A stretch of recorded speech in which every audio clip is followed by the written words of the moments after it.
तो गाइस कैसे हैं आप सब लोग। रेड रेस की एपिसोड 06 के साथ हाजिर होते हैं। इस एपिसोड की शुरुआत में कुनलुन के हेडमास्टर का सीन दिखाया जाता है कि कुनलुन सेक्टर के जो हेडमास्टर होते हैं उनकी बॉडी के अंदर एक पॉइजन होता है और यहाँ पर एक डॉक्टर जो होता है जो कि दुनिया का सबसे बेस्ट डॉक्टर माना जाता है वो उसकी बीमारी को चेक कर रहा होता है। तो हेडमास्टर उसे कहते हैं कि डॉक्टर बताओ कि मेरी बीमारी कैसी है, क्या ये ठीक हो रही है या नहीं। तो डॉक्टर उसे कहता है कि ये कहना बहुत ज्यादा मुश्किल है, लेकिन तुम्हारी बॉडी के अंदर जो पॉइजन है, जो डिमोनिक कल्ट के लोगों ने इस बार जिस पॉइजन को यूज किया है वो बहुत ज्यादा खतरनाक किस्म का पॉइजन है। इस तरह के पॉइजन से तो हम लोग बिल्कुल भी वाकिफ नहीं है। मैं यहाँ पर इस पॉइजन को बिल्कुल भी नहीं जानता। मैंने सुना है कि इस वक्त अकेडमीज और जितनी मार्शल आर्ट्स के स्कूल्स हैं वो सारे के सारे इस पॉइजन का तोड़ ढूंढने में लगे हुए हैं, लेकिन कोई भी यहाँ पर इस पॉइजन के बारे में समझ नहीं पा रहा। किसी को भी नहीं पता है कि इस पॉइजन को किस तरह से बनाया गया है। अगर हम लोग यहाँ पर पॉइजन का इलाज करना चाहते हैं तो उसके लिए ज्यादा जरूरी होता है कि पॉइजन के टाइप को जाना जाए। तो हेडमास्टर से कहता है कि मुझे लगा ही था कि यहाँ पर डिमोनिक कल्ट के लोगों ने जिस पॉइजन को यूज किया वो काफी खास होने वाला है। तो वो उसे कहते हैं क्या तुम्हें पता है कि इसकी टाइप क्या है। तो डॉक्टर से कहता है नहीं सर, यही तो मसला है कि हमें यहाँ पर इसके टाइप के बारे में पता नहीं चल रहा,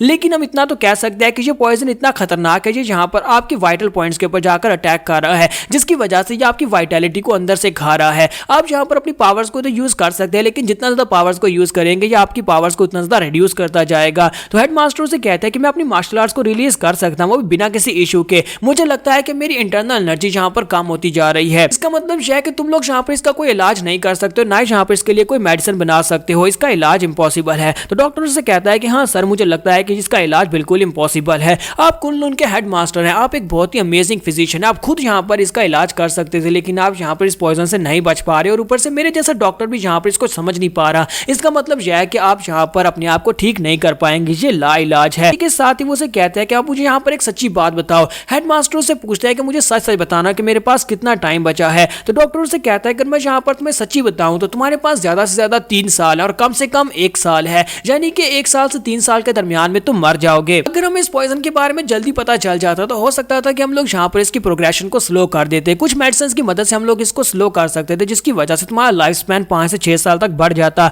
लेकिन अफसोस कि हमें यहाँ पर इसको डिटेक्ट करने में काफी ज्यादा देरी हो गई। तो हेडमास्टर से कहते हैं कोई बात नहीं, मुझे लगता है कि अब यहाँ पर मैं जो है वो टाइम के खिलाफ चलता जा रहा हूँ, यानी कि अब मेरे पास टाइम बहुत ज्यादा बचा, बहुत ही कम बचा और मुझे यहाँ पर काम बहुत ज्यादा करने हैं। तो डॉक्टर जो होता है काफी ज्यादा उदास होता है। तो उसे कहता है कि तुम्हें उदास होने की जरूरत नहीं है, वैसे मैं यहाँ पर काफी लंबी जिंदगी जी चुका हूँ, मैं 70 साल का हो चुका हूँ। तुम्हें क्या लगता है कि और मैं कितना ज्यादा जी लूंगा। मुझे यहाँ पर इस बारे में उदास होने की जरूरत नहीं है कि तुम यहाँ पर मेरा इलाज नहीं कर पाए। एक दिन तो सभी को मरना है और मुझे भी यहाँ पर मरना है, चाहे वो पॉइजन से मरूं या फिर किसी बैटल में मरूं। तुमने यहाँ पर अपना सबसे बेस्ट किया है, लेकिन मैं चाहता हूँ कि तुम यहाँ पर इस बात को किसी के सामने मत करना, हमारे एल्डर्स के सामने भी मत और ना ही किसी डिसाइपल के सामने, किसी के सामने ये बात नहीं आनी चाहिए कि मेरे पास ज्यादा वक्त नहीं बचा। तो वो कहते हैं ठीक है सर, और इसी के साथ ही वहां पर से चले जाते हैं। उनके चले जाने के बाद हेडमास्टर वहां पर सोच रहे होते हैं कि अब मेरे पास यहाँ पर सिर्फ और सिर्फ 1 ही साल बचा है। इसका मतलब यह है कि मुझे अपनी रिटायरमेंट के बारे में सोचना पड़ेगा। और इसी के साथ ही वाइस मास्टर जो होते हैं वहां पर अंदर आते हैं और उसे कहते हैं सर क्या आपने मुझे बुलाया। तो वो कहते हैं हाँ हाँ जल्दी से अंदर आ जाओ। तो अंदर आने के बाद वाइस मास्टर से कहते हैं कि सर फिजिशियन ने आपसे क्या कहा। तो वो कहता है कि तुम्हें परेशान होने की जरूरत नहीं है, उसने मुझसे यही कहा, उसने कहा कि मैं यहाँ पर काफी ज्यादा हेल्दी हूँ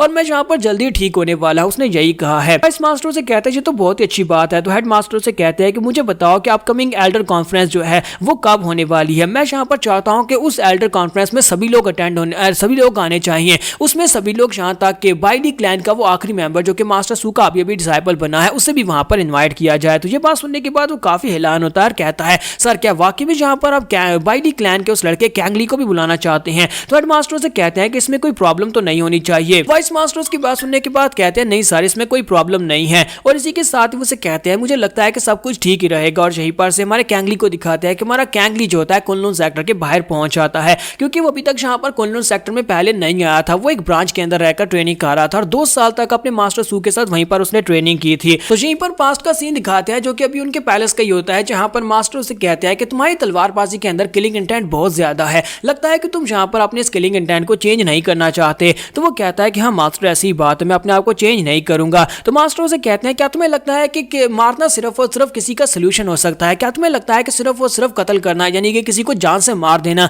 यही हर एक बात का सोल्यूशन होता है? तो वो कहता है नहीं सर, यही हर एक बात का सोल्यूशन तो नहीं होता, लेकिन मार्शल आर्ट्स में तो यही होता है ना कि मार्शल आर्ट्स हम लोग इसीलिए सीखते हैं ताकि हम लोग अपने ओपोनेंट को जान से मार सके। लेकिन अगर यहाँ पर आपके टाओइज्म इस सब के खिलाफ है तो इसका मतलब यह है कि मैं मार्शल आर्टिस्ट हूँ, मैं टाओइज्म से बिल्कुल भी ताल्लुक नहीं रखता। मास्टर से कहता है कि टाओइज्म और मार्शल आर्ट्स दोनों एक ही होती है। टाओइज्म का ताल्लुक दिल के साथ होता है, मार्शल आर्ट्स का ताल्लुक जो होता है वो तुम्हारी विल के साथ होता है, किस तरह से तुम फाइट कर सकते हो। दोनों के प्रिंसिपल प्रिंसिपल्स एक जैसे ही होते हैं। साथ ही मास्टर से कहते हैं क्या तुम्हें पता है कि जब तक तुम यहाँ पर मेरे साथ रहे हो तुमने मुझे काफी ज्यादा मुश्किल में डाल दिया है, लेकिन फिर भी तुम मेरे डिसाइपल हो और मुझे इस बात की काफी ज्यादा खुशी है कि फाइनली तुम कुनलुन सेक्टर में जाने वाले हो जहाँ पर तुम्हें ऑफिशियली अपना डिसाइपल बना लिया जाएगा। तो मास्टर से कहता है कि मास्टर इस बात का क्या मतलब है। तो मास्टर सू से कहता है कि इस बात का मतलब यह है कि मैं कुनलुन सेक्टर में वापस जा रहा हूँ, मुझे वापस बुलाया गया और तुम्हें भी वहां पर मेरे साथ वापस चलना होगा। इसके साथ ही नेक्स्ट सीन जो होता है कुनलुन सेक्टर का दिखाया जाता है। तुम्हारा कैंगली जो होता है वो कुनलुन सेक्टर की सीढ़ियां चढ़ते हुए अंदर की तरफ जा रहा था और कहता है कि जिस तरह से मास्टर ने मुझे बताया था ये सेक्टर तो बहुत ज्यादा बड़ा है। कुनलुन सेक्टर जो है यहाँ के काफी बड़े सेक्टर्स में से एक बड़ा सेक्टर है, इसी वजह से ये काफी ज्यादा बड़ा है। लगता है कि मैं यहाँ पर टाइम के ऊपर आया हूँ। यहाँ पर आने से पहले मास्टर ने मुझे एक लेटर दिया था, उस लेटर को पढ़ता है तो उसके अंदर लिखा होता है कि वहां पर पहुंचने से पहले मैं तुमसे पहले वहां पर पहुंच जाऊंगा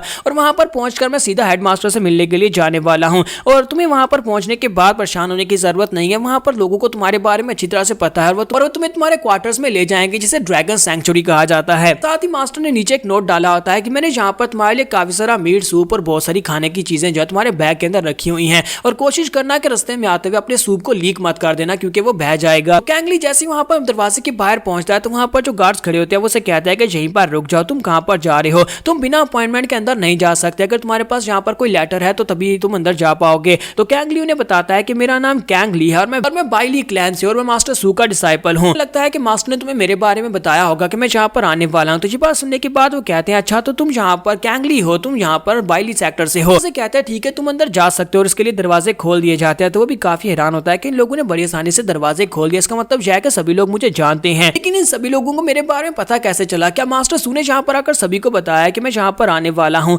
और इसी के साथ ही वहां पर अंदर आ जाता है और अंदर आने के बाद उसे ड्रैगन सैंक्चुरी दिखाई जाती है। वो कहता है कि मुझे तो लगा था कि ड्रैगन सैंक्चुरी बहुत ज्यादा छोटी होगी लेकिन ये तो काफी ज्यादा बड़ी है, एक अकेले आदमी के लिए काफी ज्यादा बड़ी है। और वहीं पर एक लड़की झाड़ू फेर रही होती है तो वो वहां पर उसकी तरफ देखता है तो वो लड़की जो होती है वो वहां पर झाड़ू फेर रही होती है, सोच रही होती है कि मुझे यहाँ पर क्यों फंसा दिया गया, पता नहीं क्यों यहाँ पर मेरी ड्यूटी लगा दी गई। मैं कोई सर्वेंट तो नहीं हूँ, मैं यहाँ की एक डिसाइपल हूँ, लेकिन मुझे यहाँ पर एक सीनियर के घर की सफाई करने पर काम पर लगा दिया गया, मैं कोई नौकरानी नहीं हूँ। साथ ही वो काफी ज्यादा गुस्सा आ रही होती है और कहती है कि उस कमीने उन हांग की वजह से ये सब कुछ हुआ है, क्योंकि वो एक लड़का है, इसी वजह से वो चाहे जो मर्जी कर ले उसे कोई कुछ नहीं कहता। मैं एक लड़की हूँ, इसी वजह से जब मैं यहाँ पर कुछ करती हूँ तो वो मुझे यहाँ पर सजा देते हैं। फिर साथ ही उस लड़की की नजर वहां पर सामने कैंगली के ऊपर पड़ती है तो वो कैंगली को देखती है और वहीं पर खामोश हो जाती है। फिर साथ ही उससे पूछती है कि तुम कौन हो? कैंगली उसे कहता है क्या ये ब्लैक ड्रैगन सैंक्चम है? तो वो कहता है क्या, कहती है हाँ यही वो ब्लैक ड्रैगन सैंक्चम है। तो साथ ही वो उससे पूछती है कि तुम कौन हो? तो बताया गया था कि मास्टर सू यहाँ पर अपने डिसाइपल के साथ आने वाले हैं। तुम्हारा कैंगली उसे कहता है कि इसका मतलब यह है कि मैं सही जगह के ऊपर ही आया हूँ। और ये सुनने के बाद वो लड़की जो होती है वहां पर बहुत ज्यादा घबरा जाती है और कहती है ऐसा कैसे हो सकता है, इसका मतलब यह है कि यही वो सीनियर डिसाइपल है। और साथ ही उसके सामने अपना सर झुकाती है और कहती है कि वेलकम सीनियर ब्रदर। हमारा कैंगली जो होता है उसकी इस बात से काफी ज्यादा हैरान होता है क्योंकि आज से पहले कभी किसी ने उसे यहाँ पर सीनियर ब्रदर नहीं कहा। और दूसरी तरफ से वो लड़की सोच रही होती है कि सीनियर ब्रदर ने यहाँ पर मुझे इस तरह की बुरी बातें करते हुए सुन लिया और जितने भी बाकी सीनियर ब्रदर हैं वो तो हमेशा जहाँ पर इस तरह की बातें सुनते हैं तो वो बहुत ज्यादा एरोगेंटली पेश आते हैं और हमें सजा देते हैं। और मुझे लगता है कि ये सीनियर ब्रदर भी यहाँ पर मुझे सजा देने वाला है। और साथ ही उसे कहती है प्लीज सीनियर ब्रदर मुझे माफ कर देना, मैंने यहाँ पर जो कुछ भी कहा उस कब के लिए मुझे माफ कर देना, मैंने जानबूझकर ये सब कुछ नहीं कहा। यहाँ पर हम लोग अपनी एपिसोड 06 का एंड करेंगे। नेक्स्ट एपिसोड में देखेंगे कि हमारा कैंगली अपनी जूनियर सिस्टर के साथ किस तरह से व्यवहार करने वाला है। तो एपिसोड की एक्सप्लेनेशन अच्छी लगी हो तो कमेंट करके जरूर बताइएगा। वीडियो को लाइक करना मत भूलिएगा। Thank you.